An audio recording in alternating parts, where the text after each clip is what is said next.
বিসমিল্লাহির রহমানির রহিম।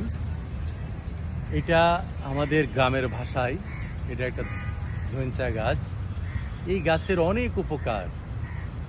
এই গাছ লাগানোর পরে এই গাছের পাতা যেমন জমিতে পড়লে সবুজ সার হিসাবে ব্যবহৃত হয়, জমির উর্বরতা বৃদ্ধি করে এবং এই গাছটা আমাদের জ্বালানি কাজে এবং গ্রামে অনেক সময় ওই বিভিন্ন জানালা দেয় এবং বিভিন্ন বেড়া দেওয়ার কাজে এটা গুরুত্বপূর্ণ ভূমিকা পালন করে।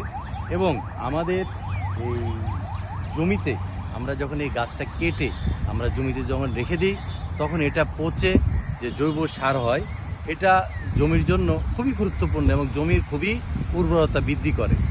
আমাদের শেরেবাংলা কৃষি বিশ্ববিদ্যালয়ে এই গাছটি যখন বড় হয় তখন আমরা এটা কেটে জমিতে রেখে দিই এবং এটা পচনের মাধ্যমে জৈব সার তৈরি হয় এবং এই জৈব সারই আমাদের জমির উর্বরতা বৃদ্ধি করে।